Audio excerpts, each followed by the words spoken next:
Keajaiban itu ada di dalam sedekah. Tapi sekali lagi, sedekah itu bukan strategi. Ada seorang syekh punya murid. Muridnya ini melihat kiainya ini setiap waktu beramal soleh dan bersedekah. Sebagaimana yang sering diceritakan oleh para murid-muridnya Abuya Said Muhammad, setiap subuh Said Muhammad tidak pernah lepas untuk selalu bersedekah di pasar-pasar dan di pelosok-pelosok kota Mekah. Dan itu disaksikan oleh para santrinya. Dan ini ada seorang syekh yang punya murid, dan muridnya ini tahu kiainya ini bersedekah jor-joran, beramal soleh jor-joran, tapi harta kiainya tidak pernah habis, terus bertumbuh, terus bertumbuh. Akhirnya santrinya ini pulang cerita, Pak Yai ku bendino gua itu nggo sedekah ora tambah melarat. Layang kusu as-shadaqatu bis apa? Layang kusu malus shadaqah. Harta sedekah itu tidak akan pernah bisa berkurang. Wis to jor-joran, habiskan, ya habiskan. Bareng sedekah jor-joran, miskin tenan deh. Habis, bingung. Bojo njaluk pegat, anak minggat, tonggo ra kena sing disopo, kanca-kanca padha ngeleh kabeh. Biasa kan nek wayah duit akeh kanca padha moro, wayah ra duwe duit kanca padha minggat. Bingung deh. Nangis, apa salah saya? Dalilnya jelas. Harta tidak akan berkurang karena sedekah. Lah aku semakin sedekah kok semakin miskin. Sing senduk-senduk ya kaya kuwi wonge, Pak. Oh iya, aku tenan, aku bersedekah kok tambah miskin ki piye? Wong aku ngakehno sedekah kok tambah melarat, ora tambah sugih. Sowan dia kepada syekhnya. Syekh, aku meniru engkau. Aku ingin menapak tilas apa yang engkau lakukan, yaitu bersedekah dengan tanpa perhitungan. Sedekah, sedekah, sedekah. Aku melihat engkau begitu makmur, aku melihat engkau begitu banyak keajaiban, banyak keberuntungan. Sedangkan aku di rumah belum ada 1 tahun, hartaku habis untuk sedekah, dan sekarang aku terpuruk dan miskin. Apa jawaban Syekh?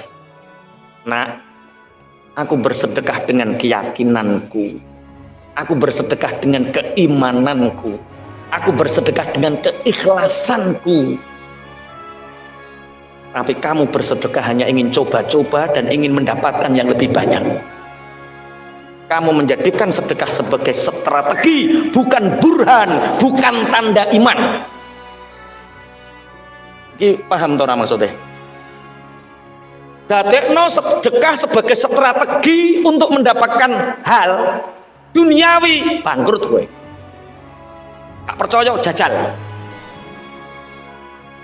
Eneng sing wani? Jujur, aku sedekah kok tambah melarat. Oh, berarti tandamu utekmu utek strategi.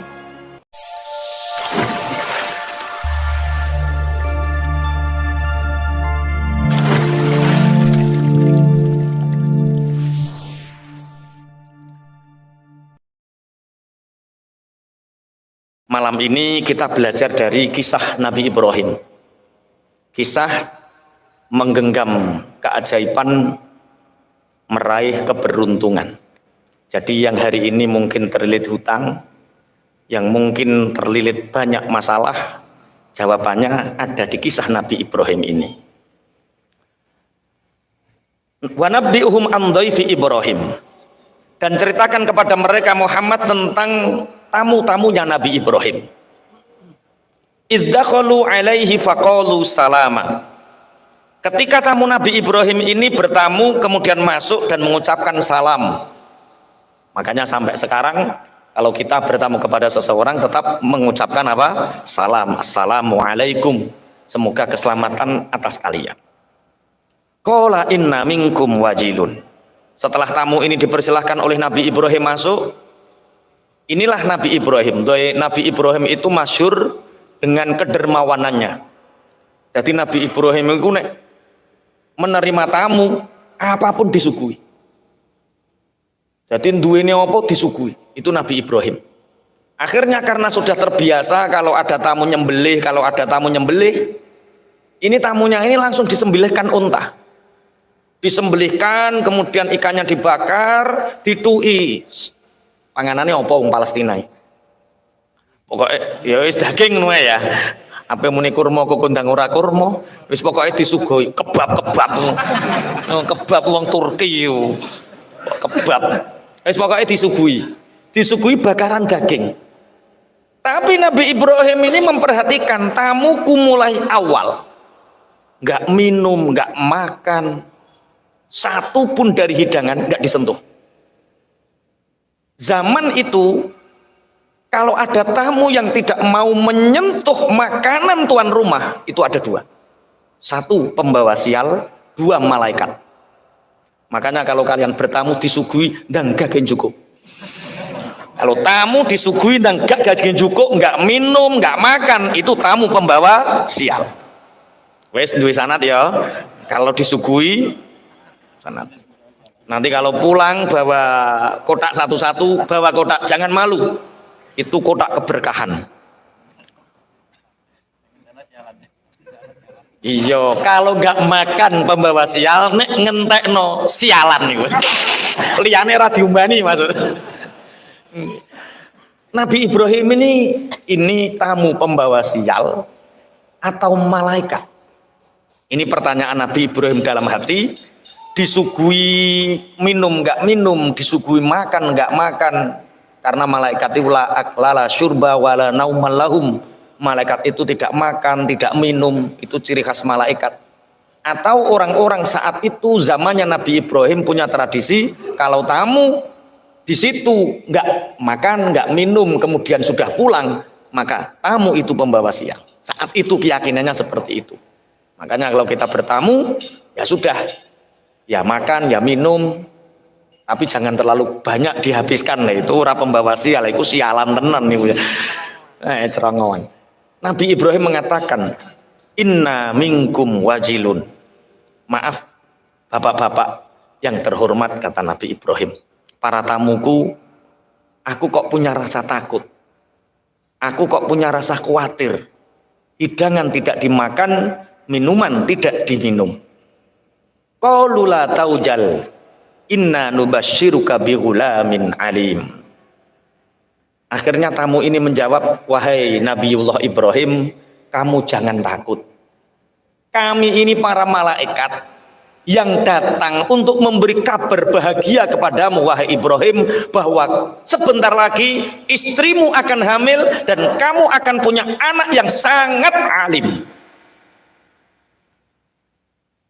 Kabar bahagia. Saat itu usia Nabi Ibrahim itu usianya 86 tahun. Nabi Ibrahim, qala abasyartumuni ala ammassanyal kibaru fabima tubasyirun. Bukannya Nabi Ibrahim tidak percaya, tapi saking gawoe, saking bungai sampai Nabi Ibrahim mengatakan, kamu membawa kabar berita aku akan punya anak sedangkan usiaku sudah tua. Fabima tubasyirun, kabar bahagia apa ini? Ini bukan berarti Nabi Ibrahim ingkar terhadap kabar wahyu. Iki padha sampean merongos, melarat, keriting elek, ana bocah wedok ayu, anake wong sugih terus ngomong, "Mas, tulung nikahi aku." Terus sampean yang jawab piye? Oke piye ora? Mesti kaget dhisik kok oke ku piye? Iku awakmu oke. Bahasane ora langsung oke. Ini nikah, mesti kan mau nudok to. Sampeyan tak nikah kan ngoten. Saking soknya Nabi Ibrahim 86 tahun menantikan kehadiran anak. 86 tahun Nabi Ibrahim berdoa agar dia diberi keturunan penerus sujud. Tapi 86 tahun doa Nabi Ibrahim belum dikabulkan.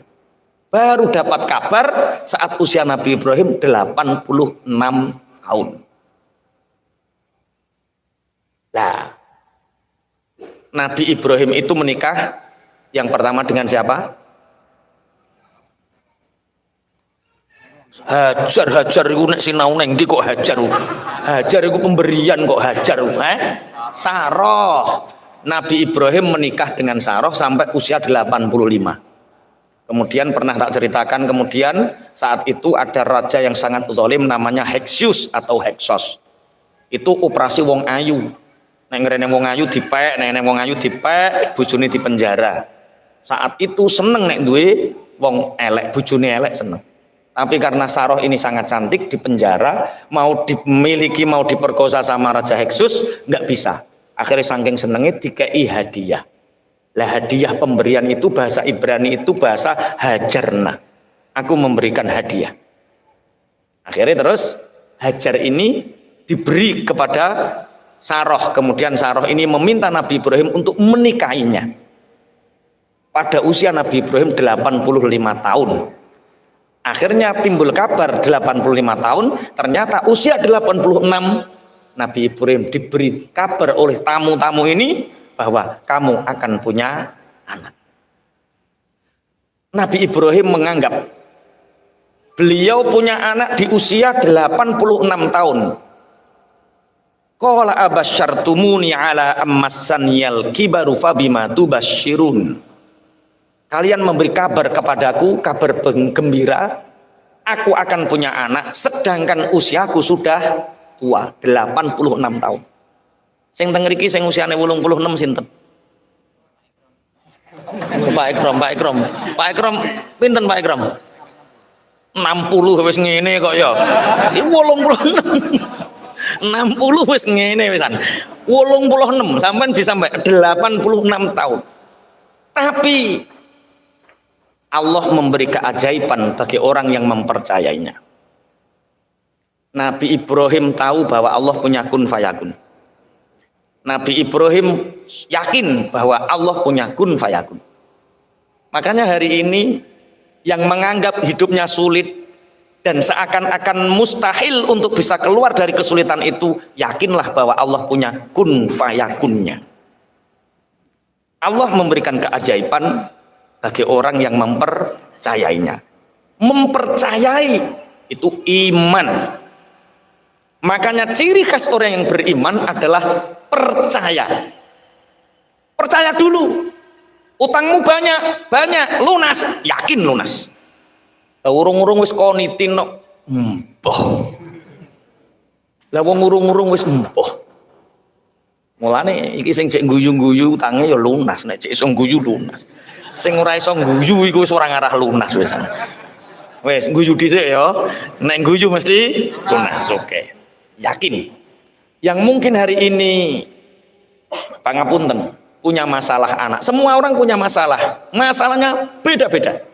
Ada yang mungkin anaknya nggak bisa ditoto, anaknya nakal, mungkin punya masalah dengan istrinya, mungkin punya masalah dengan kesulitan ekonominya, mungkin punya masalah dengan bisnisnya.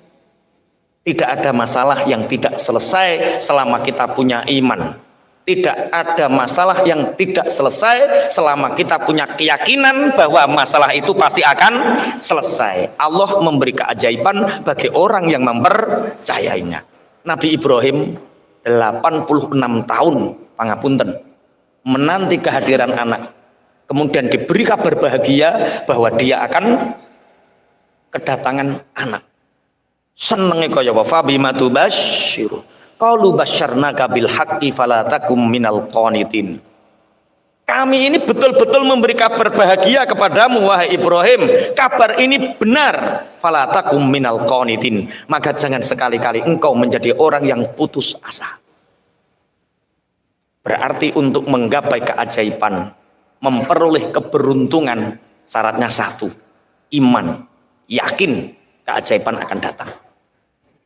Bismillahirrahmanirrahim. Makanya kita diberi tatanan oleh syariat. Seberat apapun masalah kita, misal masalah kita segunung, maka penyelesaian Allah itu sebumi. Cara Allah menyelesaikan masalah kita, kita lebih besar daripada masalah kita sendiri. Yakin. Wis umpama sampean duwe masalah. Sapa sing duwe masalah akeh sapa? Mas Aga iku. Wis Mas Aga. Masalah akeh. Sing kudu dilakoni wong duwe masalah sing akeh ku apa? Senjatamu ben masalahmu selesai ku apa? Misal masalah hutang, misal ora sampean kok duwe hutang ora, misal ketika kita punya hutang, ketika kita anak kita nakal, ketika pangapunten ekonomi kita sulit atau apapun yang mengganggu pikiran waktu kita, mungkin sakit yang tidak sembuh-sembuh, itu untuk kita keluar dari masalah, untuk menggapai keajaiban, memperoleh keberuntungan sehingga Allah mengurai masalah itu, yang pertama yang dilakukan apa? Percaya bahwa masalah itu akan terlewati. Yang kedua, sabar. Yang ketiga, ikhtiar. Ikhtiar nomor piro? 3. Di era pernah ndonga dhewe, Pak. Setelah kamu punya keimanan, punya iman, yang dilakukan itu berdoa. Doa itu pusaka pertama, bukan terakhir. Ojo keliru. Pokoknya wis tak lakoni dhisik Pak Yai. Ikhtiar apa-apa tak lakoni, kok tak barengi doa. Doa terakhir deh. Padahal Rasulullah itu dawuh ad-du'a usilahul mukmin. Doa adalah senjatanya orang mukmin. Doa adalah senjatanya orang mukmin. Dan hari ini tanggal 16 Rajab. Rasulullah bersabda inna rajaba syahrullah titik kokunu to'e. Rajab ini sungguh ini adalah bulannya Allah. Siapa yang memohon kepada Allah diijabah oleh Allah. Siapa yang meminta kepada Allah di bulannya Allah ini diijabah oleh Allah. Maka kita setelah meyakini masalah kita akan selesai, setelah kita punya keyakinan bahwa Allah akan memberi keajaiban kepada kita, tidak ada yang tidak mungkin bagi Allah. Allah punya kun fayakun. Setelah kita punya keimanan seperti itu, teruslah berdoa, karena doa ini pusaka sing paling ampuh. Ikhtiariku guri-guri dhisik. Doa ini dincepno tenan. Apalagi di bulan Rajab, karena Rajab ini bulannya Allah. Bismillahirrahmanirrahim. Di bulan Rajab itu yang paling utama, amalan yang paling utama di bulan Rajab itu istighfar. Kenapa istighfar? Ya karena Rajab ini bulannya Allah. Maka bersandarlah kepada Allah, iktimat Allah, senden nenggone Allah dengan memperbanyak istighfar. Istighfar niku napa? Astaghfirullahalazim alladzi la ilaha illa huwal hayyul qayyum wa atubu ilaih. Sebanyak-banyaknya. Dulu Imam Al-Jauzi pernah menceritakan dalam sebuah kisah. Ada seorang ulama masyhur namanya Ahmad bin Hambal. Beliau hidup di tahun 788 Masehi atau 164 Hijriah. Sekarang 1444. Berarti Ahmad bin Hambal sudah melebihi 1000 tahun. 1200 tahun. 1200 tahun yang lalu ada satu kisah di mana Imam Ahmad bin Hambal yang beliau berdomisili di Baghdad. Baghdad itu sekarang ikut mana? Irak. Entah kenapa dia punya tanggungan santri, dia punya banyak murid, dia punya kajian-kajian rutin seperti ini. Tapi hatinya tidak bisa diingkari, rindu akan Syam. Rindu ingin ke Syam, ke Suriah, ke Palestina, ke Israel. Dia ingin sekali ke Syam. Aku kok iso kepingin yang Syam ini opo? Kok tiba-tiba kangen ke sana, ini ada apa? Dan ini rindu ini zauq ini tidak bisa dihentikan. Akhirnya cara saiki menyiapkan bekal ya, tuku paspor, visa, tiket pesawat saat dari Baghdad menuju ke Syam, beliau melakukan perjalanan demi sesuatu yang dia tidak tahu ini apa. Akhirnya di Syam, dia masuk ke negara Syam, akhirnya dia bermalam di masjid. Bermalam di masjid, jamaah sholat isya di masjid. Ketika itu di Syam ada peraturan takmir masjid yang sekarang mirip-mirip takmir hari ini. Itu Imam Ahmad bin Hambal itu mau iktikaf, sama marbot masjidnya itu disuruh keluar. Syekh, ini masjidnya maaf mau saya kunci. Tidak bolehkah saya bermalam di sini semalam saja sebelum saya melanjutkan perjalanan? Kata marbotnya, tidak. Ini sudah menjadi keputusan kami bahwa masjid kalau malam dikunci. Tulung wong Sam ki aja tiru. Tulung wong Sam ki aja tiru. Ya sudah, aku tak keluar di teras. Kemudian dikunci di teras. Masih disuruh keluar. Ahmad bin Hambal mengutarakan beberapa dalil jenenge ulama masyhur. Saat itu kita bisa bayangkan kan, belum ada WA, belum ada apa, orang di Indonesia saja sudah mengenal Ahmad bin Hambal. Orang di Syam saja sudah mengenal Ahmad bin Hambal, padahal belum ada teknologi.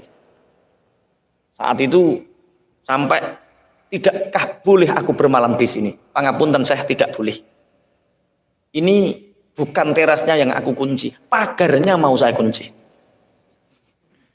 Loh sampean kok guyu ono tenan iki ono. Saya pernah mengalami di Gresik ngidul ngono lho, arah Lamongan. Padahal aku dikawal wong gondrong.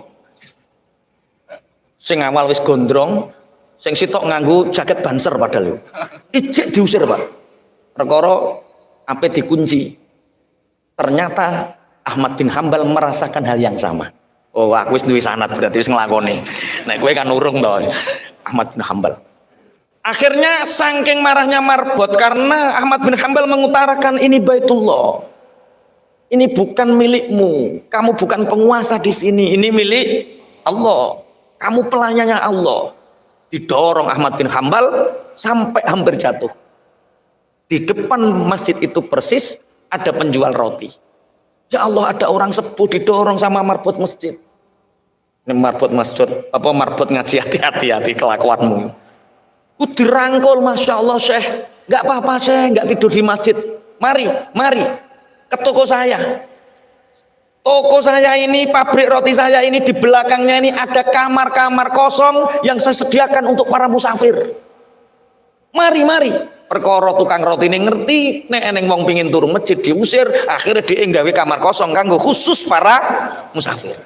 Iku kudu mbok tiru. Makanya orang muslim kaya itu penting. Kadal fakru ayyakuna kufron. Kalau kita kaya kita bisa membantu. Ini gak wong sugih gak iso gawe ruangan ini. Akhirnya Syekh Ahmad bin Hambal ini tidur di istirahat di penjual roti ini. Kemudian setelah toko rotinya ini tutup, kemudian penjualnya ini masuk ke dalam kamar. Tengah malam penjual roti ini ngadoni roti. Nek dibiyen kan ya ora ono mesin. Ini umi-umi. Dilihat sama Ahmad bin Hambal ini. Ketika beliau mau sholat malam, dilihat. Dia ngadoni roti itu cangkeme umi-umi. Dilihat. Astaghfirullahalazim. Alladzi la ilaha illa huwal hayyul qayyum wa atubu ilaik. Astaghfirullahalazim. Alladzi la ilaha illa huwal hayyul qayyum wa atubu ilaik. Astaghfirullahalazim. Alladzi la ilaha illa huwal hayyul qayyum wa atubu. Ini lisannya selalu mengucapkan itu. Syekh Ahmad bin Hambal bertanya, Pak, dalem Syekh, berapa tahun engkau mulazamah, berapa tahun panjenengan istiqomah mulazamah melafatkan istighfar ketika mengaduk rotimu dan ketika engkau melayani pembelimu? Orang ini menjawab, sejak aku balik dan diajari ayahku cara membuat roti, sejak saat itulah aku beristighfar. Gua Mas Wahyu ngono ya, nek ngaduk bumbu pentol, astagfirullahalazim, alladzi la ilaha, astagfirullahalazim, alladzi la ilaha, astagfirullahalazim. Terus ya terang bulan barang. Astagfirullahalazim, astagfirullah. Nek terang bulan ngetoke kebanderan ya, ngegekno ne lah astagfirullahalazim, astagfirullah. Kata Ahmad bin Hambal, Pak, seberapa tahun engkau beristighfar, begitu lama engkau beristighfar, apa yang kamu dapatkan dari istighfarmu? Penjual roti ini mengatakan, semua sudah aku dapatkan. Aku tidak meminta pun Allah sudah mengabulkan. Bi barakatil istighfar, dengan keajaiban istighfar ini. Imam Ahmad bin Hambal bertanya, apakah ada keinginanmu yang belum terkabulkan? Apakah ada keinginanmu yang belum terlaksanakan? Tidak. Semua impianku, semua keinginanku, kata penjual roti ini, sudah dikabulkan oleh Allah. Semua kecuali satu. Apa? Saya ingin sekali mencium tangan Syekh Ahmad bin Hambal dan sampai hari ini belum terkabulkan. Syekh Ahmad bin Hambal lenger-lenger. Menungso iki sing gare aku bingung dikongkon ning Syam.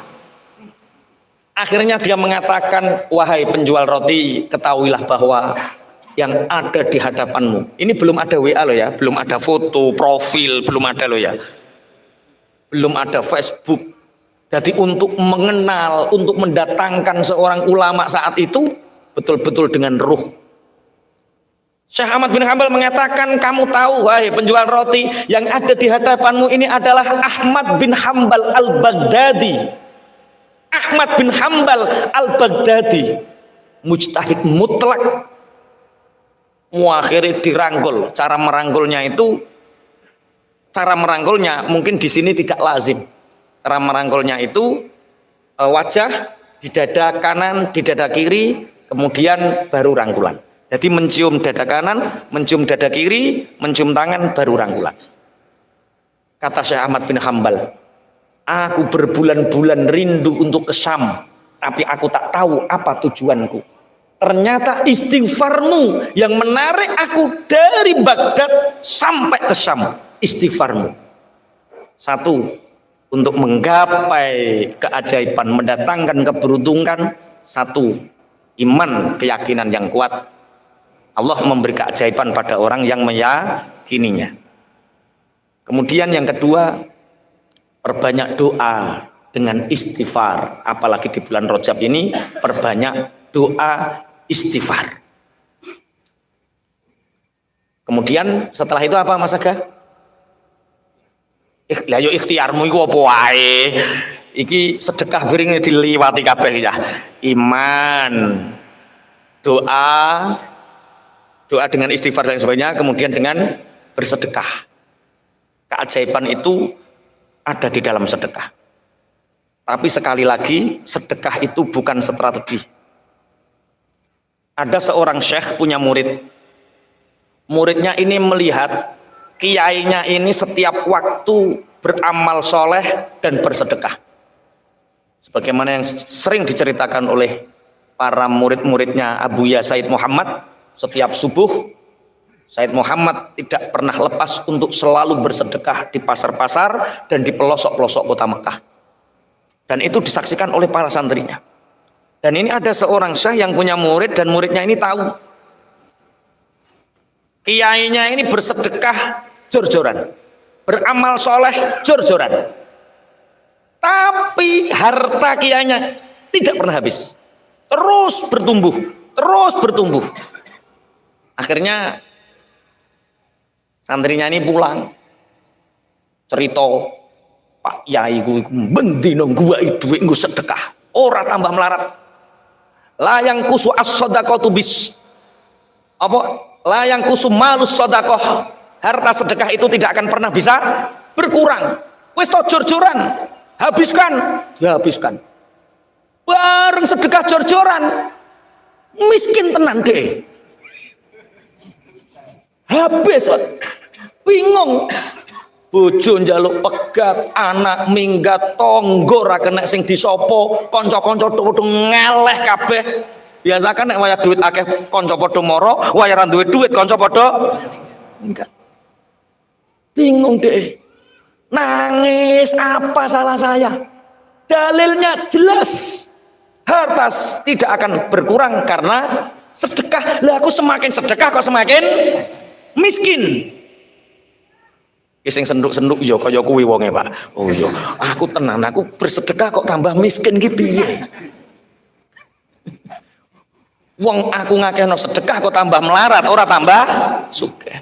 Sowan dia kepada syekhnya. Syekh, aku meniru engkau.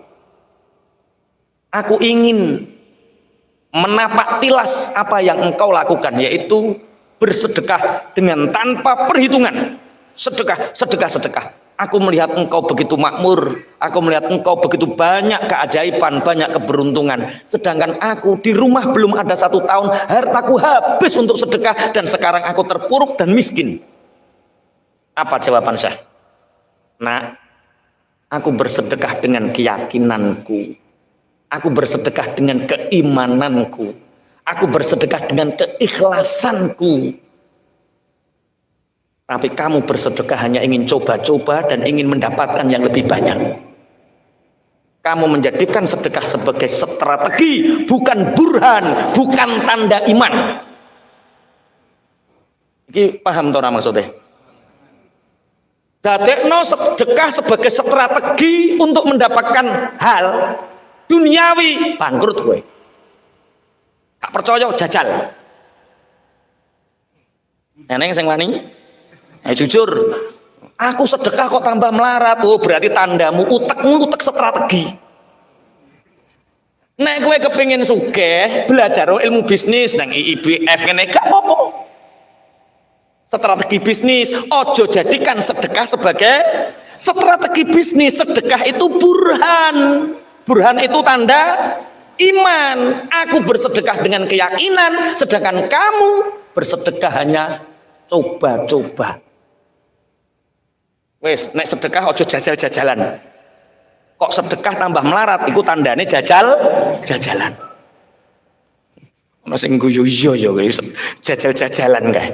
Tak jajal lo aku ding 10.000 saiki dadi 100.000. Tak jajalne kok 500.000 dadi 1 juta.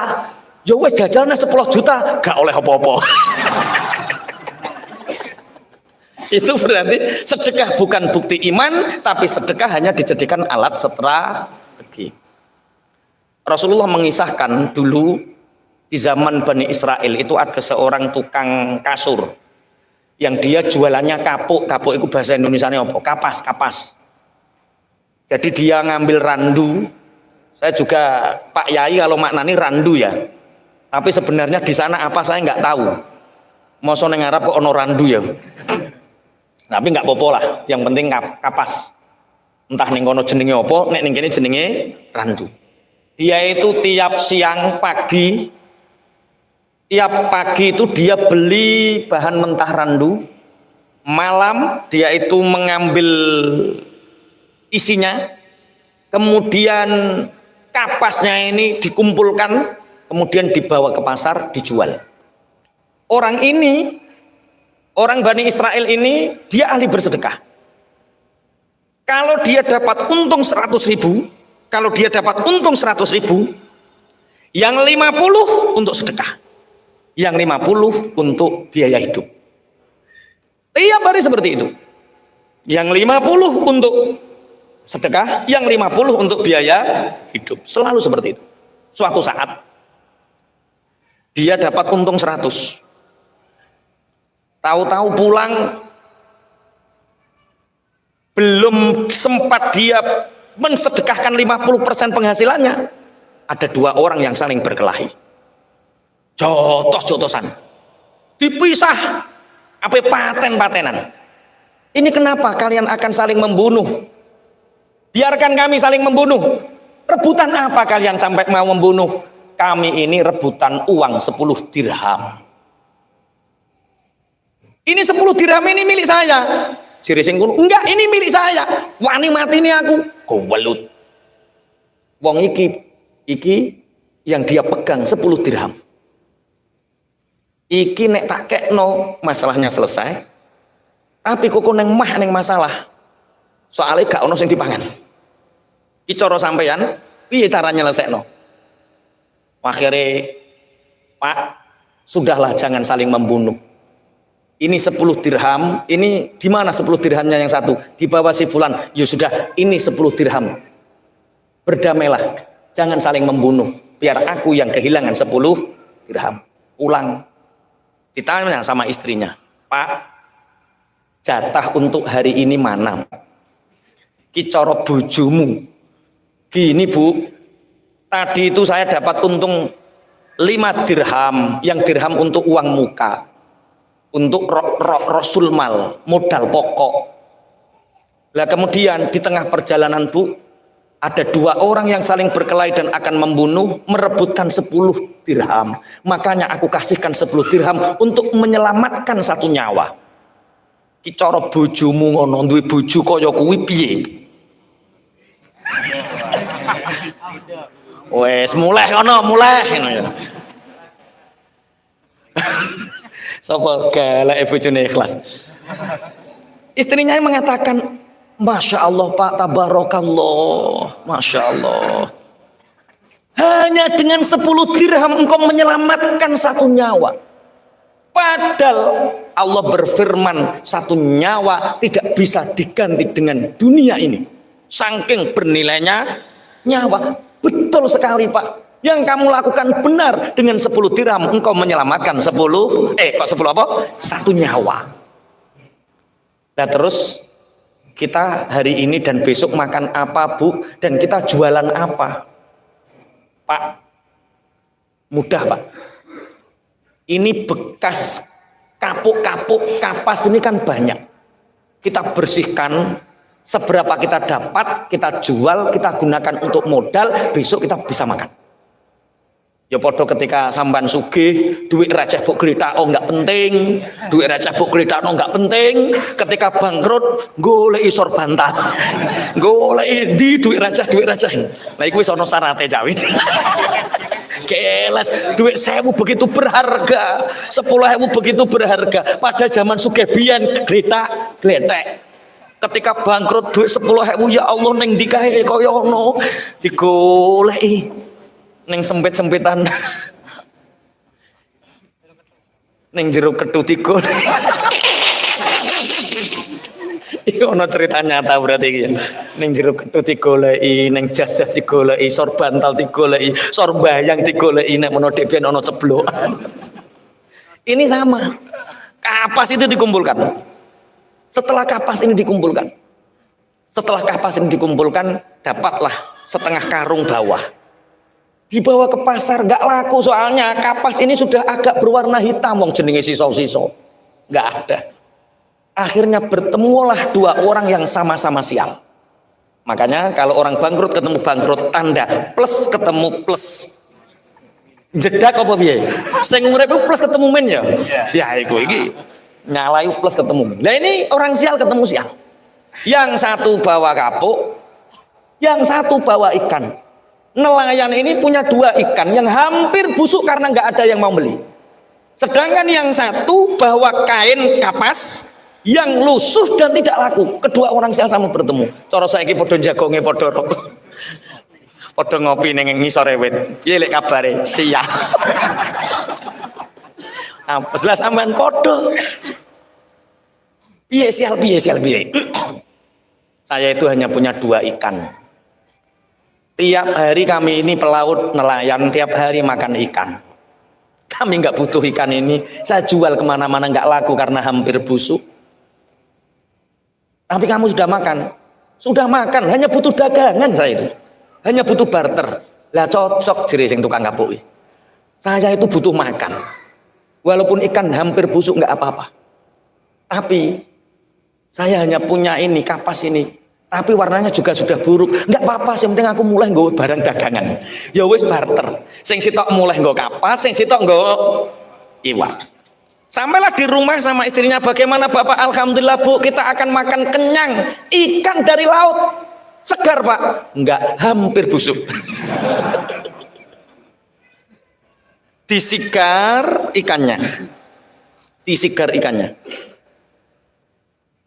Ketika itu ada butiran-butiran putih keluar. Ini apa? Dilihat. Pak, iki opo Pak? Kok modelnya kok putih? Kok ora dudu taine iwak atos mengkilat berkilau? Jere, endi to Bu? Iki opo iki? Coba tak tanyakan temanku di bawah. Temannya ini bakul emas. Ini format keberuntungan. Jadi apa nek ngarane? Remote keberuntungan. Jadi Allah memberi keajaiban kepada orang yang mempercayainya. Kemudian dari keajaiban itu akan banyak mendatangkan keberuntungan. Keberuntungan ini dihadirkan oleh Allah, bukan kita yang menghadirkan. Termasuk penjual kapas ini dihadirkan, ada mutiara di situ, dia nggak tahu kalau ini mutiara. Sayang tanyanya sama orang bakul emas. Sama bakul emas, kelihatannya ini mutiara mas, kelihatannya loh, wong saya bakul emas saya nggak tahu. Lah punya relasi bakul mutiara banyak. Cara saya kita teleponkan. Cara Sherlock. Cara biyen rongono Sherlock. Pasar sana, kesanalah kamu. Akhirnya ke sana, Pak, saya ini punya ini ada 5. Butiran putih ini apa? Dilihat. Oh, ini mutiara, Mas. Asli mutiara. Ini harganya mahal. Coba, ini kalau nggak beruntung, ini orang ini nggak tahu lah. Kalau dia nggak ajaib, nggak beruntung, orang ini pasti nipu. Makanya sampai cek pengusaha yang hari ini sama Allah ditumbuhkan, itu karena memang Allah menghadirkan di sisi mereka orang-orang yang membantu keberuntungannya. Sehebat apapun teorimu, sehebat apapun ilmu bisnismu, tapi kalau Allah menghadirkan garangan-garangan yang pinggirmu, habis dunyomu.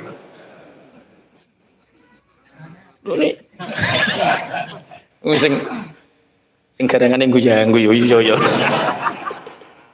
Ini nih, lah harganya berapa Pak? Kalau saya beli sih seperti ini 40.000 dirham.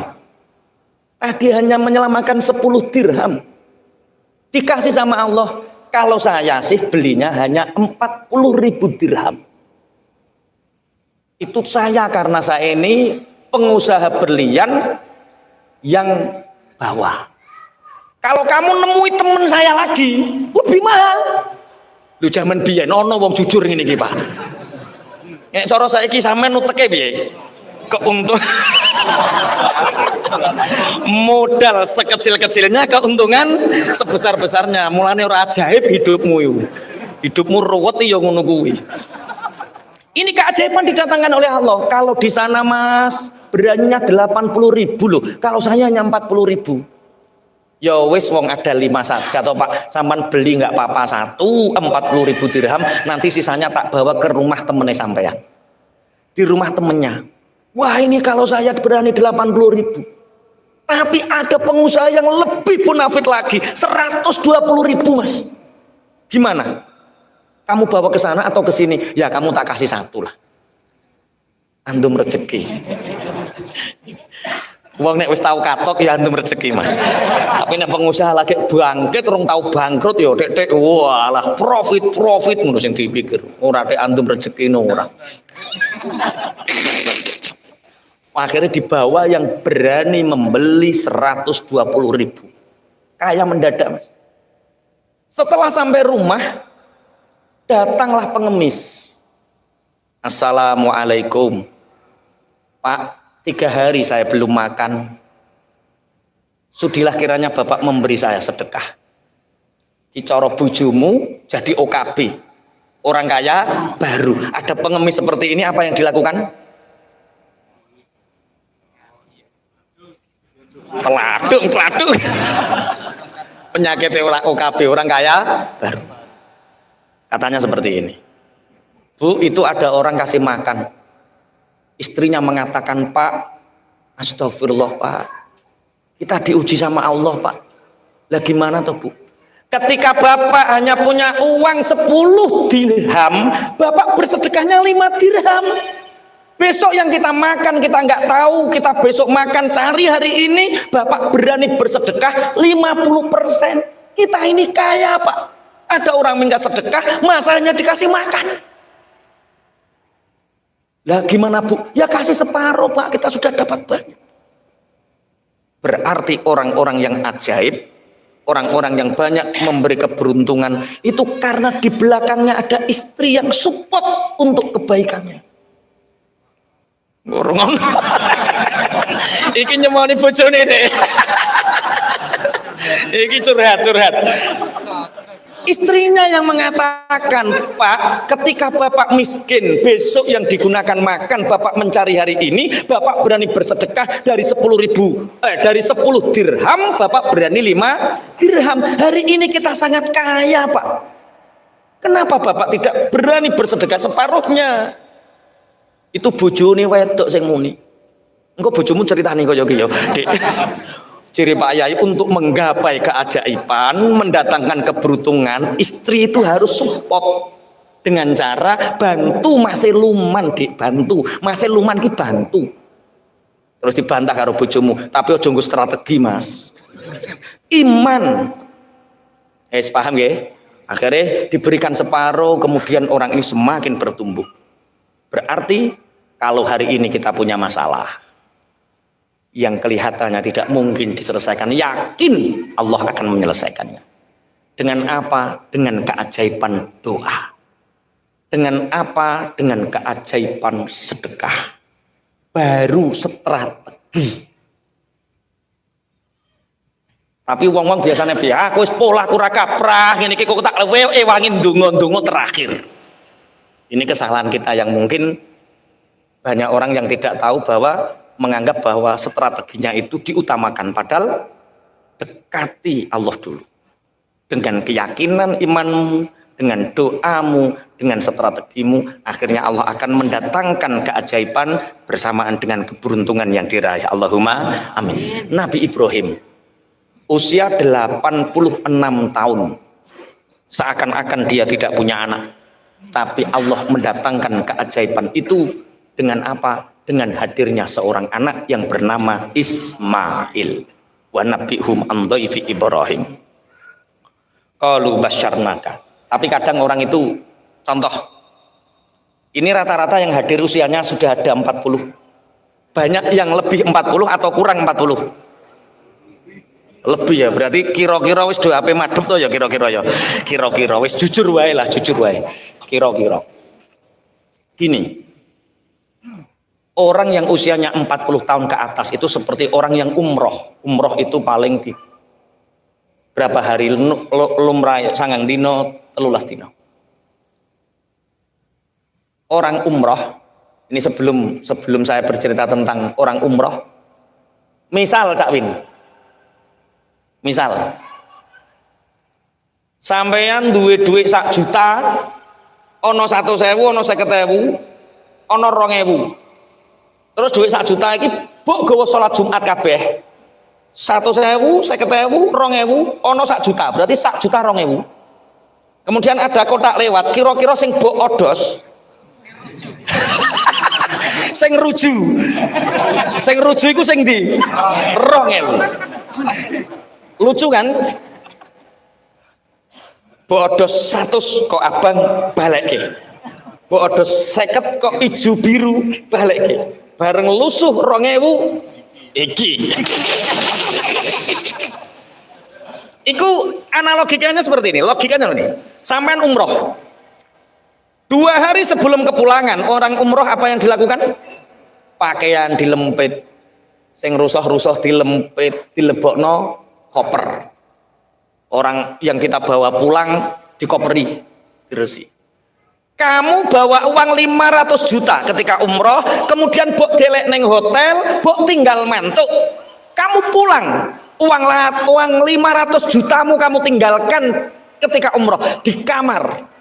Kemudian kamu bawa pulang ke sini pakaian kotor yang kamu masukkan ke dalam koper, sepatu, sandal jepit, kaos kaki, kamu bawa pulang, uang 500 juta kamu tinggal di kamar di Mekah. Kira-kira sampean dilokke wong piye? Bento. Wong duit 500 juta kok ditinggal, kok ngopeni barang ngamuk. Lah 2.000 ya kuwi. Gak paham maksudnya? Paham toh maksudnya? Iya, kita ini kan mau pulang ke kampung halaman. Mestinya yang kita bawa pulang itu yang paling berharga. Wes toh kelambi elekmu mbok tinggal gak apa-apa, 500 juta gowonen. Aman. Enggak 500 juta ditinggal, sing 2.000 digowo. Kaos kaki, japit, kok remas, balsem, kok gowone mulai, sing 500 juta mbok tinggal, kowe dilokke bento. Tapi aku gak wani ngelokne sampean bento. Masih sing mbok odos 2.000. Malam ini kita belajar dari kisah Nabi Ibrahim. Kisah menggenggam keajaiban, meraih keberuntungan. Jadi yang hari ini mungkin terlilit hutang, yang mungkin terlilit banyak masalah, jawabannya ada di kisah Nabi Ibrahim ini. Wa nabbi'uhum an dhaifi Ibrahim. Dan ceritakan kepada mereka Muhammad tentang tamu-tamunya Nabi Ibrahim. Iddakhalu alaihi faqalu salama. Ketika tamu Nabi Ibrahim ini bertamu kemudian masuk dan mengucapkan salam. Makanya sampai sekarang kalau kita bertamu kepada seseorang tetap mengucapkan apa? Salam. Assalamualaikum. Semoga keselamatan atas kalian. Qala inna minkum wajilun. Setelah tamu ini dipersilahkan oleh Nabi Ibrahim masuk, inilah Nabi Ibrahim. Nabi Ibrahim itu masyhur dengan kedermawanannya. Jadi Nabi Ibrahim itu menerima tamu apapun disuguhi. Jadi duwene apa disuguhi. Itu Nabi Ibrahim. Akhirnya karena sudah terbiasa kalau ada tamu nyembelih, ini tamunya ini langsung disembelihkan unta. Disembelihkan, kemudian ikannya dibakar, ditui. Panganannya apa wong Palestina? Pokoknya ya wis daging ngono ya. Apa muni kurma kok kondang ora kurma, wis pokoke disuguhi kebab-kebab. Kebab wong Turki yo. Kebab. Wis pokoke disuguhi. Disuguhi bakaran daging. Tapi Nabi Ibrahim ini memperhatikan tamuku mulai awal. Enggak minum, enggak makan. Satu pun dari hidangan nggak disentuh. Zaman itu kalau ada tamu yang tidak mau menyentuh makanan tuan rumah, itu ada dua. Satu pembawa sial, dua malaikat. Makanya kalau kalian bertamu disuguhi dan gak cukup. Kalau tamu disuguhi dan gak cukup, nggak minum, nggak makan, itu tamu pembawa sial. Wes duwe sanad ya. Kalau disuguhi nanti kalau pulang bawa kotak satu-satu, bawa kotak, jangan malu, itu kotak keberkahan. Iya, kalau nggak makan pembawa sial, nek ngentekno sialan nih, liane ra diumbani maksud. Nabi Ibrahim ini tamu pembawa sial atau malaikat? Ini pertanyaan Nabi Ibrahim dalam hati. Disuguhi minum nggak minum, disuguhi makan nggak makan, karena malaikat itu lala syurba wala nauman lahum. Malaikat itu tidak makan, tidak minum, itu ciri khas malaikat. Atau orang-orang saat itu zamannya Nabi Ibrahim punya tradisi kalau tamu di situ nggak makan, nggak minum, kemudian sudah pulang, maka tamu itu pembawa sial. Saat itu keyakinannya seperti itu. Makanya kalau kita bertamu ya sudah. Ya makan, ya minum, tapi jangan terlalu banyak dihabiskan lah, itu ora pembawa sial, itu sialan tenan nih. Cerongoan. Nabi Ibrahim mengatakan, inna minkum wajilun. Maaf, bapak-bapak yang terhormat, kata Nabi Ibrahim. Para tamuku, aku kok punya rasa takut. Aku kok punya rasa khawatir. Hidangan tidak dimakan, minuman tidak diminum. Qalu la taujal inna nubasyiruka bi ghulamin alim. Akhirnya tamu ini menjawab, wahai Nabiullah Ibrahim, kamu jangan takut. Kami ini para malaikat yang datang untuk memberi kabar bahagia kepadamu wahai Ibrahim, bahwa sebentar lagi istrimu akan hamil dan kamu akan punya anak yang sangat alim. Kabar bahagia. Saat itu usia Nabi Ibrahim itu usianya 86 tahun. Nabi Ibrahim qala abasyartumuni ala ammassanyal kibaru fabima tubasyirun.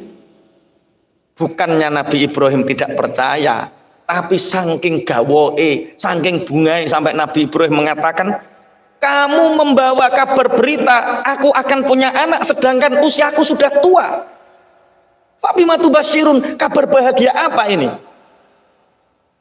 Ini bukan berarti Nabi Ibrahim ingkar terhadap kabar wahyu. Iki padha sampean merongos, melarat, keriting elek, ana bocah wedok ayu, anake wong sugih terus ngomong, "Mas, tulung nikahi aku." Terus sampean yang jawab piye? Oke piye ora? Mesti kaget dhisik kok oke ku piye? Iku ora awakmu oke ku. Bahasane ora langsung oke. Ini nikah, mesti kan mau ngono tok to. Sampeyan tak nikah, kan ngoten. Saking soknya. Nabi Ibrahim 86 tahun menantikan kehadiran anak. 86 tahun Nabi Ibrahim berdoa agar dia diberi keturunan penerus sujud. Tapi 86 tahun doa Nabi Ibrahim belum dikabulkan. Baru dapat kabar saat usia Nabi Ibrahim 86 tahun. Nah, Nabi Ibrahim itu menikah yang pertama dengan siapa? Hajar iku nek sinau nang ndi kok Hajar. Hajar iku pemberian kok Hajar. Sarah. Nabi Ibrahim menikah dengan Sarah sampai usia 85. Kemudian pernah tak ceritakan, kemudian saat itu ada raja yang sangat zalim namanya Heksyus atau Heksos. Itu operasi wong ayu. Nek ngrene wong ayu dipek, nek wong ayu dipek, bojone dipenjara. Saat itu seneng nek duwe wong elek, bojone elek seneng. Tapi karena Sarah ini sangat cantik, dipenjara, mau dimiliki, mau diperkosa sama Raja Heksus, nggak bisa. Akhirnya saking senengnya dikei hadiah. Lah hadiah pemberian itu bahasa Ibrani itu bahasa hajarna. Aku memberikan hadiah. Akhirnya terus Hajar ini diberi kepada Sarah. Kemudian Sarah ini meminta Nabi Ibrahim untuk menikahinya. Pada usia Nabi Ibrahim 85 tahun. Akhirnya timbul kabar 85 tahun, ternyata usia 86 Nabi Ibrahim diberi kabar oleh tamu-tamu ini bahwa kamu akan punya anak. Nabi Ibrahim menganggap beliau punya anak di usia 86 tahun. Qala abasyartumuni ala ammassaniyal kibaru fabima tubasyirun. Kalian memberi kabar kepadaku, kabar gembira, aku akan punya anak sedangkan usiaku sudah tua, 86 tahun. Sing teng mriki sing usiane 86 sinten? Pak Ikram, pinten Pak Ikram? 60 wis ngene kok ya. Iki 86. 60 wis ngene wisan. 86 sampean bisa sampai 86 tahun. Tapi Allah memberi keajaiban bagi orang yang mempercayainya. Nabi Ibrahim tahu bahwa Allah punya kun fayakun. Nabi Ibrahim yakin bahwa Allah punya kun fayakun. Makanya hari ini yang menganggap hidupnya sulit dan seakan-akan mustahil untuk bisa keluar dari kesulitan itu, yakinlah bahwa Allah punya kun fayakunnya. Allah memberikan keajaiban bagi orang yang mempercayainya. Mempercayai itu iman. Makanya ciri khas orang yang beriman adalah percaya. Percaya dulu. Utangmu banyak, lunas, yakin lunas. Urung-urung wis konitin no, mboh. Lah wong urung-urung wis mboh. Mulane iki sing cek guyu-guyu utange ya lunas, nek cek iso guyu lunas. Sing ora iso guyu iku wis ora ngarah lunas wis. Wis guyu dhisik ya. Nek guyu mesti lunas, oke. Yakin. Yang mungkin hari ini pangapunten punya masalah anak. Semua orang punya masalah. Masalahnya beda-beda. Ada yang mungkin anaknya nggak bisa ditoto, anaknya nakal, mungkin punya masalah dengan istrinya, mungkin punya masalah dengan kesulitan ekonominya, mungkin punya masalah dengan bisnisnya. Tidak ada masalah yang tidak selesai selama kita punya iman. Tidak ada masalah yang tidak selesai selama kita punya keyakinan bahwa masalah itu pasti akan selesai. Allah memberi keajaiban bagi orang yang mempercayainya. Nabi Ibrahim 86 tahun pangapunten menanti kehadiran anak. kemudian diberi kabar bahagia bahwa dia akan kedatangan anak. Senenge kaya wa fa bima tubasyiru qalu basyarnaka bil haqqi fala takum minal qanitin. Kami ini betul-betul memberi kabar bahagia kepadamu wahai Ibrahim. Kabar ini benar. Fala takum minal qanitin. Maka jangan sekali-kali engkau menjadi orang yang putus asa. Berarti untuk menggapai keajaiban, memperoleh keberuntungan, syaratnya satu, iman, yakin keajaiban akan datang. Bismillahirrahmanirrahim. Makanya kita diberi tatanan oleh syariat. Seberat apapun masalah kita, misal masalah kita segunung, maka penyelesaian Allah itu sebumi. Cara Allah menyelesaikan masalah kita, kita lebih besar daripada masalah kita sendiri. Yakin. Wis umpama sampean duwe masalah. Sapa sing duwe masalah akeh? Sapa? Mas Aga iku. Wis Mas Aga. Masalah akeh. Sing kudu dilakoni wong duwe masalah sing akeh ku apa? Senjatamu ben masalahmu selesai ku apa? Misal masalah hutang, misal ora sampean kok duwe hutang ora, misal ketika kita punya hutang, ketika kita anak kita nakal, ketika pangapunten ekonomi kita sulit, atau apapun yang mengganggu pikiran waktu kita, mungkin sakit yang tidak sembuh-sembuh, itu untuk kita keluar dari masalah, untuk menggapai keajaiban, memperoleh keberuntungan, sehingga Allah mengurai masalah itu. Yang pertama yang dilakukan apa? Percaya bahwa masalah itu akan terlewati. Yang kedua, sabar. Yang ketiga, ikhtiar nomor piro? 3. Di era pernah ndonga dhewe, Pak. Setelah kamu punya keimanan, punya iman, yang dilakukan itu berdoa. Doa itu pusaka pertama, bukan terakhir. Ojo keliru. Pokoknya wis tak lakoni dhisik Pak Yai. Ikhtiar apa-apa tak lakoni, kok tak barengi doa. Doa terakhir deh. Padahal Rasulullah itu dawuh ad-du'a usilahul mukmin. Doa adalah senjatanya orang mukmin. Doa adalah senjatanya orang mukmin. Dan hari ini tanggal 16 Rajab, Rasulullah bersabda inna rajaba syahrullah titik kokunutoe. Rajab ini sungguh ini adalah bulannya Allah. Siapa yang memohon kepada Allah diijabah oleh Allah. Siapa yang meminta kepada Allah di bulannya Allah ini diijabah oleh Allah.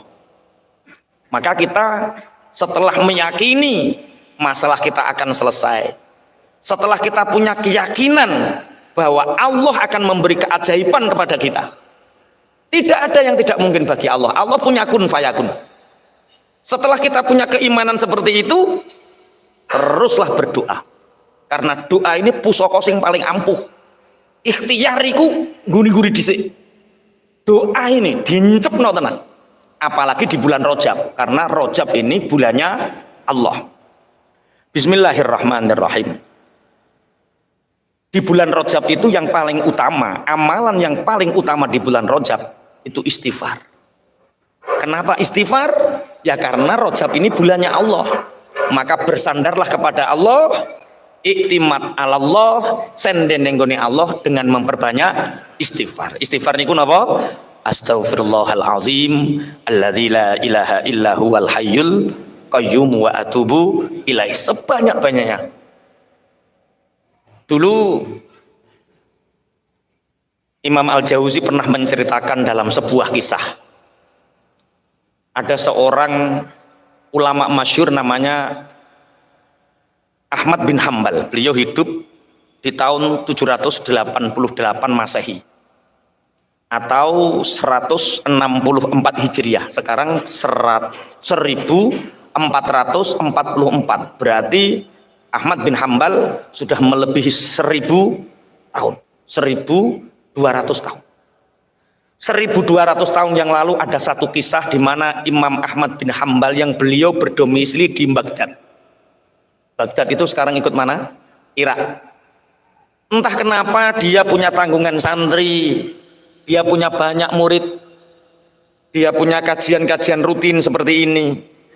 tapi hatinya tidak bisa diingkari, rindu akan Syam, rindu ingin ke Syam, ke Suriah, ke Palestina, ke Israel. Dia ingin sekali ke Syam. Aku kok iso kepingin yang Syam ini opo? Kok tiba-tiba kangen ke sana, ini ada apa? Dan ini rindu, ini zauq, ini tidak bisa dihentikan. Akhirnya cara saya menyiapkan bekal, yaitu paspor, visa, tiket pesawat. Dari Baghdad menuju ke Syam, beliau melakukan perjalanan demi sesuatu yang dia tidak tahu ini apa. Akhirnya di Syam, dia masuk ke negara Syam. Akhirnya dia bermalam di masjid. Bermalam di masjid, jamaah sholat isya di masjid. Ketika itu di Syam ada peraturan takmir masjid yang sekarang mirip-mirip takmir hari ini. Itu Imam Ahmad bin Hambal itu mau iktikaf, sama marbot masjidnya itu disuruh keluar.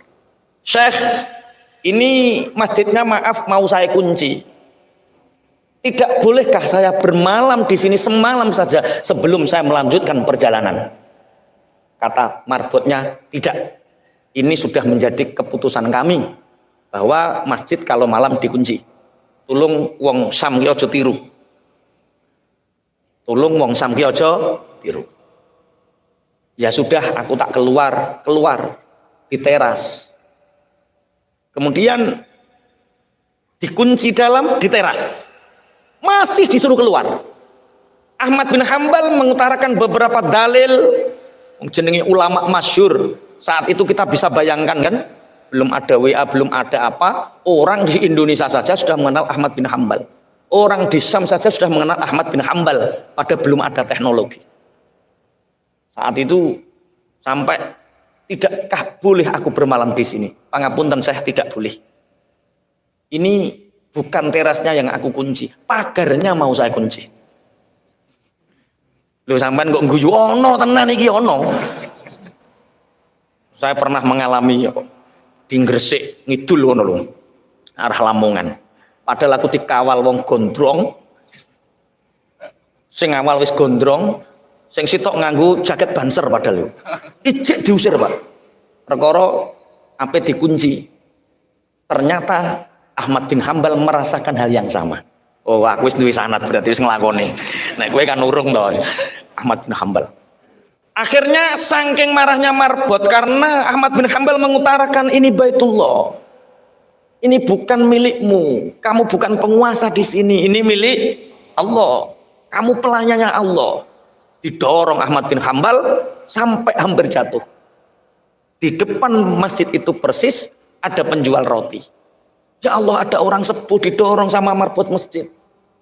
Ini marbot masjid, apa marbot ngaji, hati-hati kelakuanmu.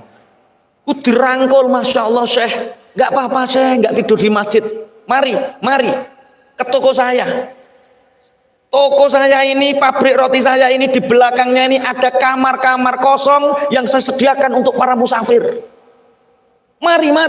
Perkara tukang roti ini ngerti, nek eneng wong pingin turun masjid diusir, akhirnya dia nggawe kamar kosong kanggo khusus para musafir. Iku kudu mbok tiru. Makanya orang muslim kaya itu penting. Kadal fakru ayyakuna kufron. Kalau kita kaya kita bisa membantu. Ini gak wong sugih gak iso nggawe ruangan ini. Akhirnya Syekh Ahmad bin Hambal ini tidur di istirahat di penjual roti ini. Kemudian setelah toko rotinya ini tutup,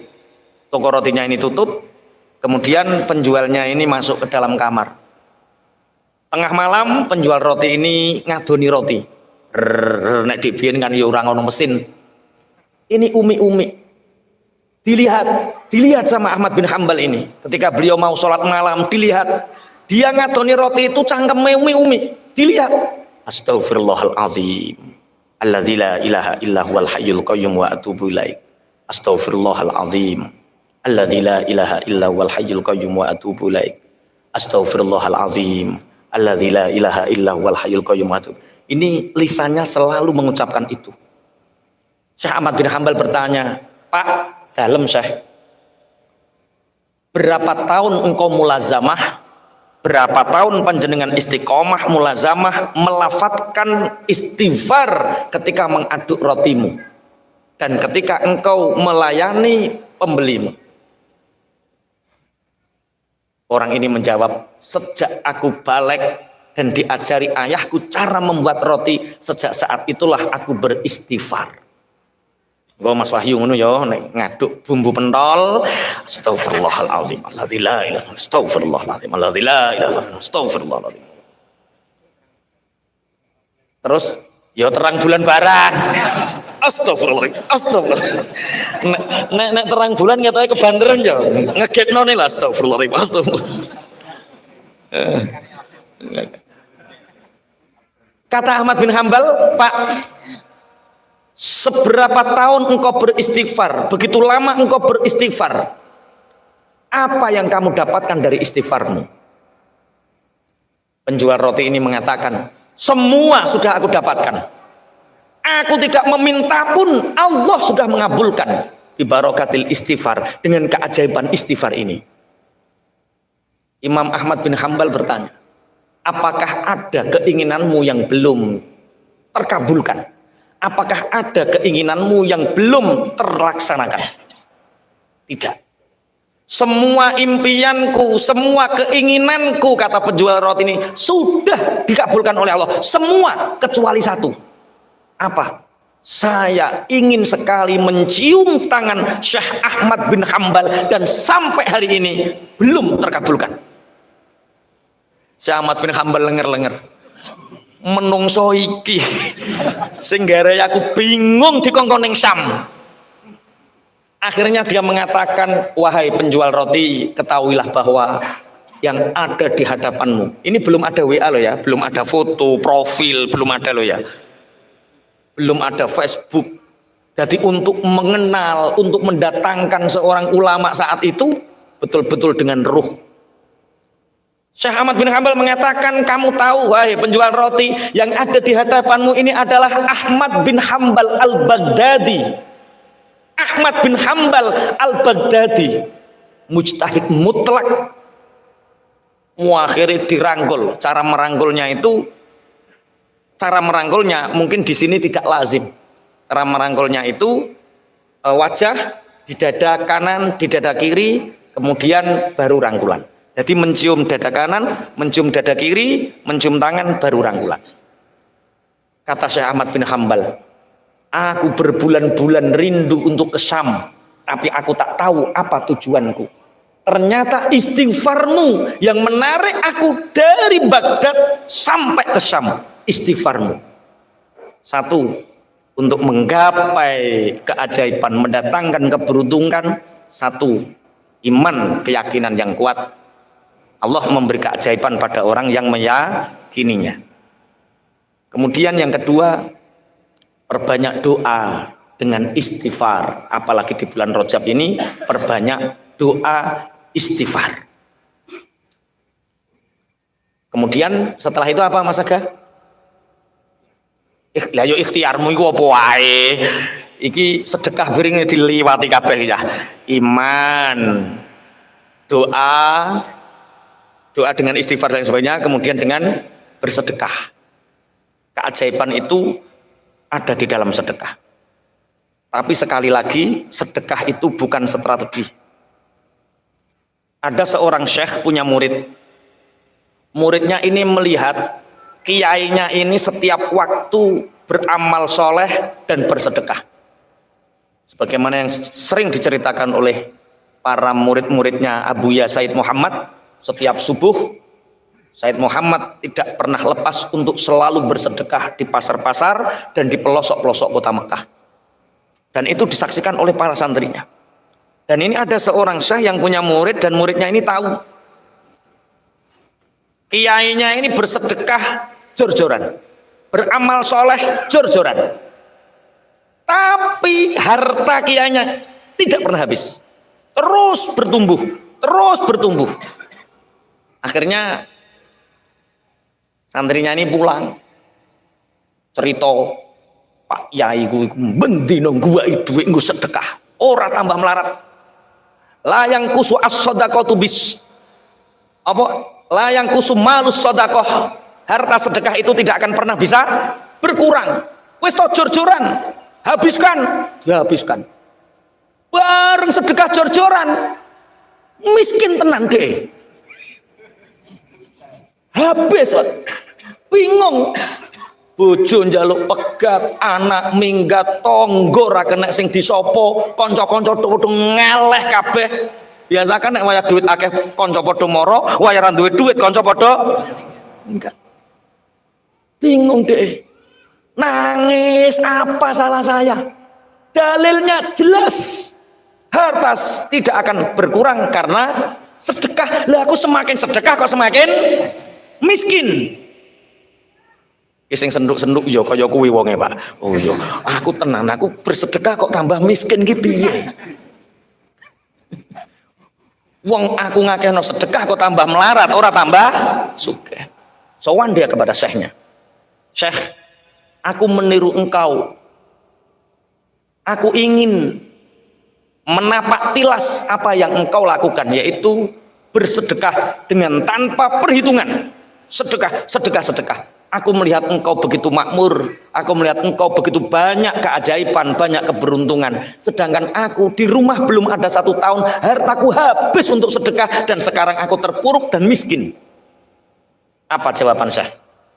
Nah, aku bersedekah dengan keyakinanku, aku bersedekah dengan keimananku, aku bersedekah dengan keikhlasanku.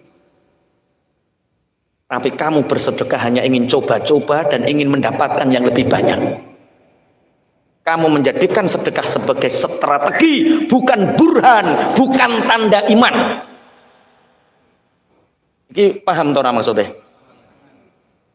Dadekno sedekah sebagai strategi untuk mendapatkan hal duniawi, bangkrut gue. Gak percaya jajal. Neneng sing wani? Jujur, aku sedekah kok tambah melarat. Oh, berarti tandamu utekmu utek strategi. Nek kowe kepengin sugih, belajar ilmu bisnis nang IIBF ngene gak apa-apa. Strategi bisnis, ojo jadikan sedekah sebagai strategi bisnis. Sedekah itu burhan. Burhan itu tanda iman. Aku bersedekah dengan keyakinan, sedangkan kamu bersedekah hanya coba-coba. Wes, nek sedekah ojo jajal-jajalan. Kok sedekah tambah melarat, iku tandane jajal-jajalan.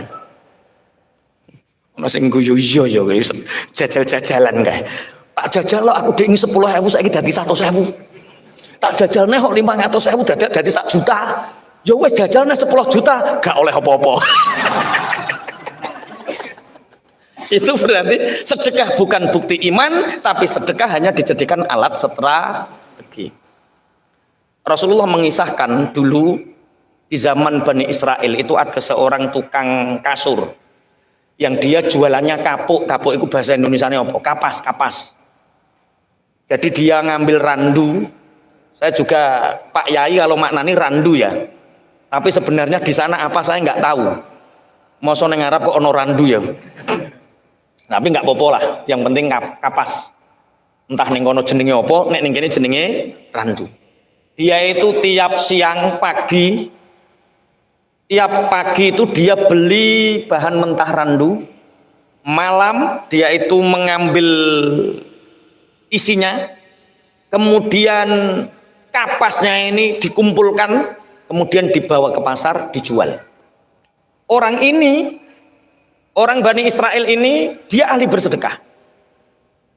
Kalau dia dapat untung 100.000, kalau dia dapat untung 100.000, yang 50 untuk sedekah, yang 50 untuk biaya hidup. Tiap hari seperti itu. Yang 50 untuk sedekah, yang 50 untuk biaya hidup. Selalu seperti itu. Suatu saat dia dapat untung 100. Tahu-tahu pulang belum sempat dia mensedekahkan 50% penghasilannya, ada 2 orang yang saling berkelahi, jotos-jotosan, dipisah, apa paten-patenan. Ini kenapa kalian akan saling membunuh? Biarkan kami saling membunuh. Rebutan apa kalian sampai mau membunuh? kami ini rebutan uang 10 dirham. Ini 10 dirham ini milik saya. Jere sing ngono, enggak, ini milik saya. Wani mati ini aku. Gowelut. Wong iki yang dia pegang 10 dirham. Iki nek tak kekno masalahnya selesai. Tapi kok neng masalah. Soalnya gak ono sing dipangan. Iki cara sampean piye cara nyelesekno? Akhirnya, Pak, sudahlah jangan saling membunuh. Ini 10 dirham, ini di mana 10 dirhamnya yang satu? Di bawah si fulan. Ya sudah, ini 10 dirham. Berdamailah, jangan saling membunuh. Biar aku yang kehilangan 10 dirham. Pulang. Ditanya sama istrinya, Pak, jatah untuk hari ini mana?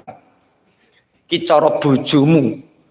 Gini Bu, tadi itu saya dapat untung 5 dirham, yang dirham untuk uang muka, untuk rasul mal, modal pokok.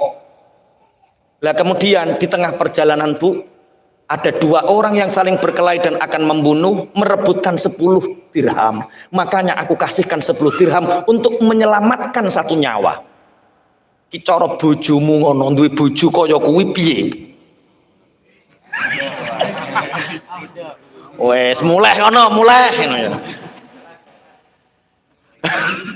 Sapa galak bojone ikhlas.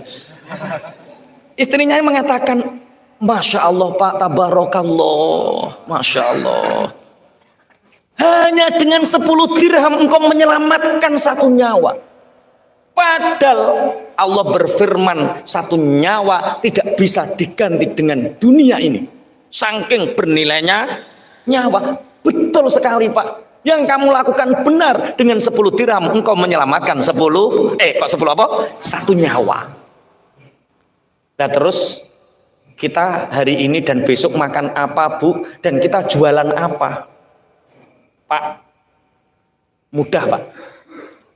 Ini bekas kapuk-kapuk kapas ini kan banyak. Kita bersihkan, seberapa kita dapat, kita jual, kita gunakan untuk modal, besok kita bisa makan. Ya podo ketika samban sugih, duit receh buk gletakno enggak penting, duit receh buk gletakno enggak penting. Ketika bangkrut, goleki sor bantal. Goleki di duit receh. Lah iku wis ana syaraté Jawi. Kelas, duit 1000 begitu berharga, 10.000 begitu berharga. Pada zaman sugih biyen gletak. Ketika bangkrut duit 10.000, ya Allah ning ndi kae kaya ngono. Digoleki. Neng sempit-sempitan neng jeruk ketut ikut. Iku ono cerita nyata berarti iki ya. Neng jeruk ketut digoleki, neng jas-jas digoleki, sor bantal digoleki, sor bayang digoleki, nek menawa dhek ben ono ceblokan. Ini sama. Kapas itu dikumpulkan. Setelah kapas ini dikumpulkan, dapatlah setengah karung bawah. Dibawa ke pasar, nggak laku soalnya kapas ini sudah agak berwarna hitam, wong jenenge siso-siso, nggak ada. Akhirnya bertemulah 2 orang yang sama-sama sial. Makanya kalau orang bangkrut ketemu bangkrut, tanda plus ketemu plus. Jedak apa piye? Sing urip plus ketemu men ya. Ya iku iki nyalai plus ketemu men. Lah ini orang sial ketemu sial. Yang satu bawa kapuk, yang satu bawa ikan. Nelayan ini punya 2 ikan yang hampir busuk karena nggak ada yang mau beli. Sedangkan yang satu bawa kain kapas yang lusuh dan tidak laku. Kedua orang sama bertemu. Cara saiki padha jagonge padha padha ngopi ning ngisor wit. Piye lek kabare? Siap. Apa jelas sampean padha. Piye sial piye. Saya itu hanya punya 2 ikan. Tiap hari kami ini pelaut nelayan, tiap hari makan ikan. Kami nggak butuh ikan ini, saya jual kemana-mana nggak laku karena hampir busuk. Tapi kamu sudah makan, hanya butuh dagangan saya itu, hanya butuh barter. Lah cocok jere sing tukang kapuk. Saya itu butuh makan, walaupun ikan hampir busuk nggak apa-apa. Tapi saya hanya punya ini kapas ini. tapi warnanya juga sudah buruk. Enggak apa-apa, yang penting aku mulai nggawa barang dagangan. Ya wis barter. Sing sitok mulai nggawa kapas, sing sitok nggawa iwak. Sampailah di rumah sama istrinya, bagaimana Bapak? Alhamdulillah Bu, kita akan makan kenyang. Ikan dari laut. Segar Pak? Enggak, hampir busuk. Disigar ikannya. Disigar ikannya. Ketika itu ada butiran-butiran putih keluar. Ini apa? Dilihat. Pak, iki opo Pak? Kok modelnya kok putih?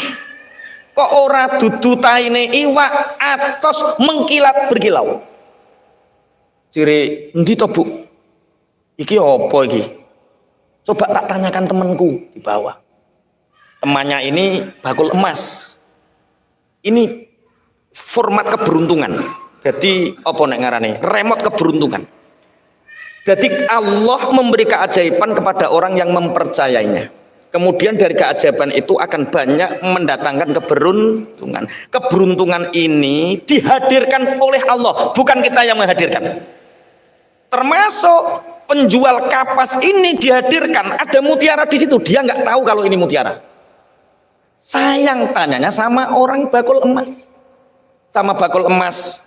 Kelihatannya ini mutiara Mas, kelihatannya loh, wong saya bakul emas saya nggak tahu. Lah punya relasi bakul mutiara banyak. Cara saya kita teleponkan. Cara Sherlock. Cara biyen rongono Sherlock. Pasar sana, kesanalah kamu. Akhirnya ke sana, Pak, saya ini punya ini ada 5. Butiran putih ini apa? Dilihat. Oh, ini mutiara Mas, asli mutiara. Ini harganya mahal. Coba ini kalau nggak beruntung, ini orang ini nggak tahu lah. Kalau dia nggak ajaib, nggak beruntung, orang ini pasti nipu. Makanya sampai cek pengusaha yang hari ini sama Allah ditumbuhkan, itu karena memang Allah menghadirkan di sisi mereka orang-orang yang membantu keberuntungannya. Sehebat apapun teorimu, sehebat apapun ilmu bisnismu, tapi kalau Allah menghadirkan garangan-garangan yang pinggirmu, habis dunyomu.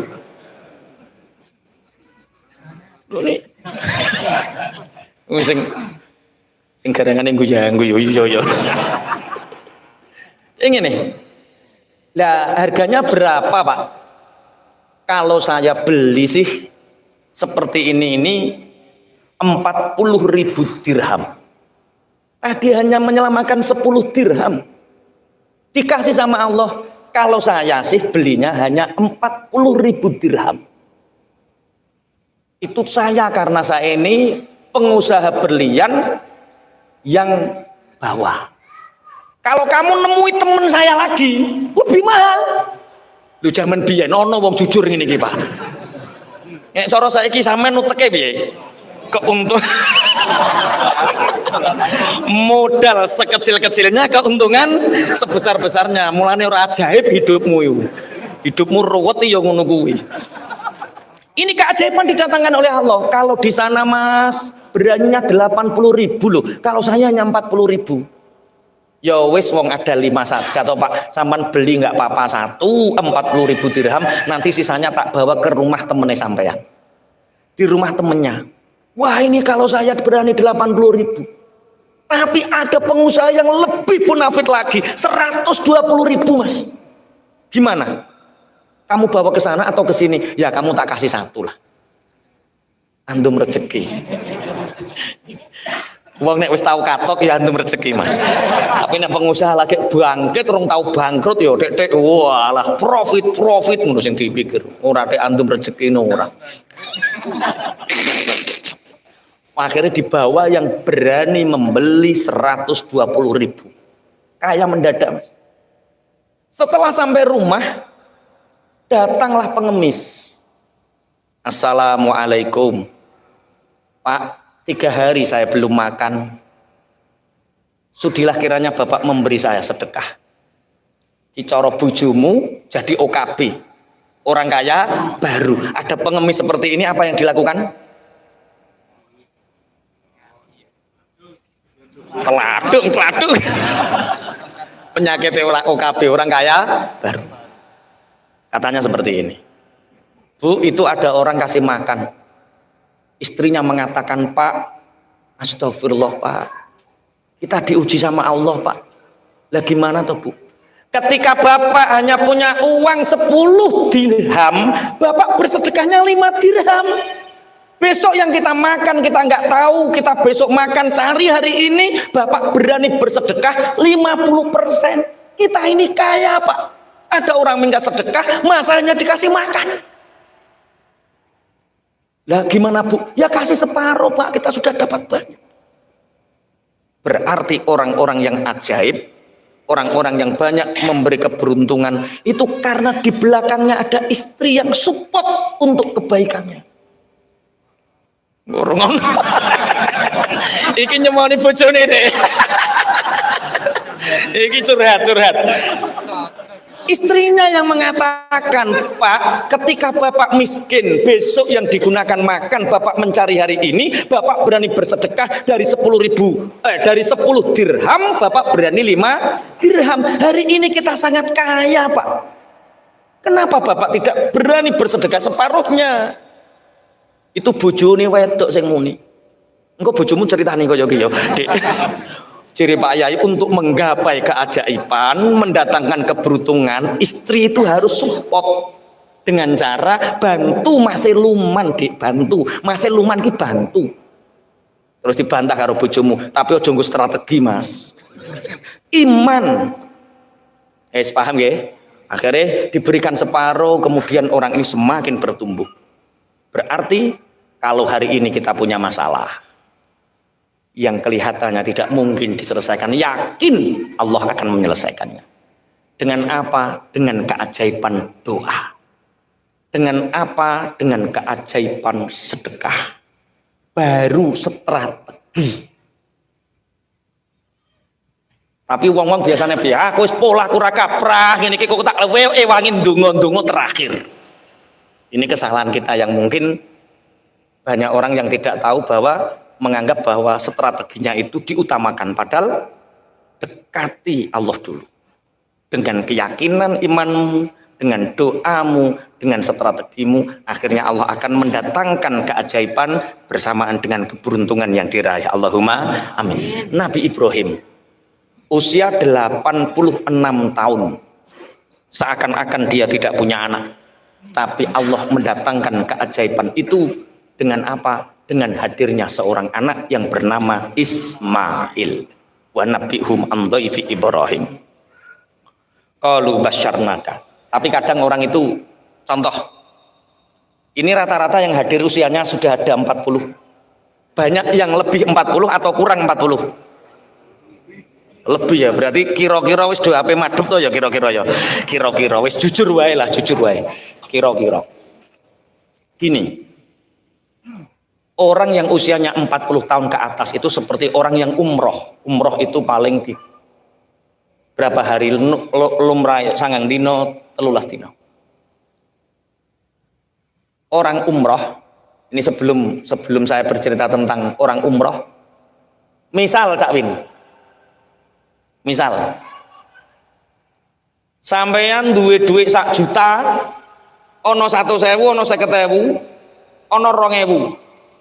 Terus duit 1 juta iki mbok gawa salat Jumat kabeh.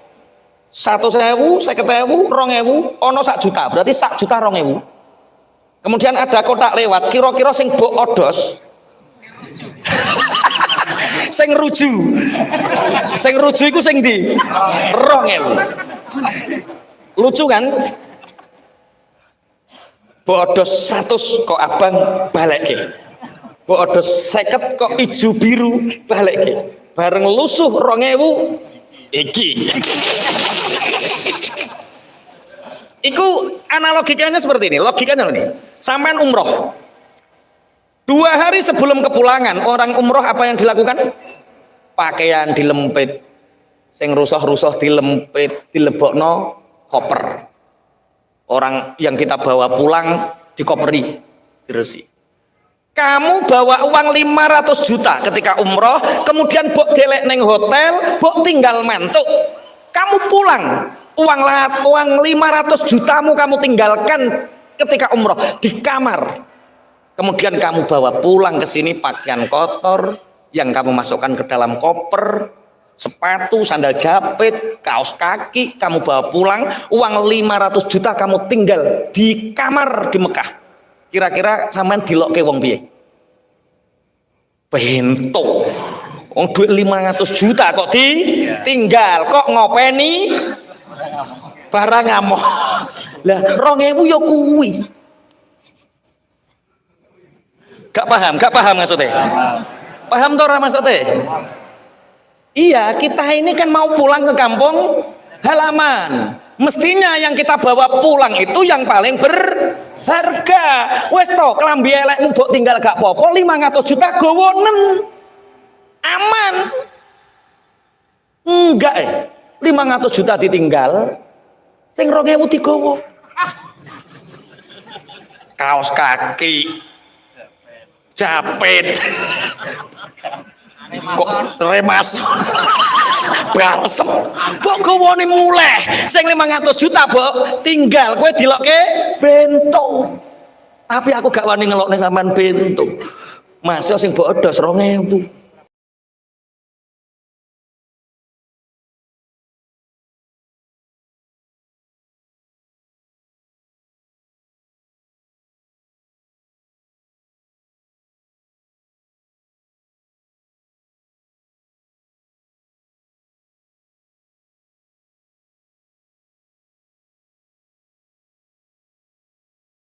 Mudah-mudahan apa yang telah disampaikan tadi bisa menambah keimanan kita dan ketakwaan kita kepada Allah Subhanahu wa taala.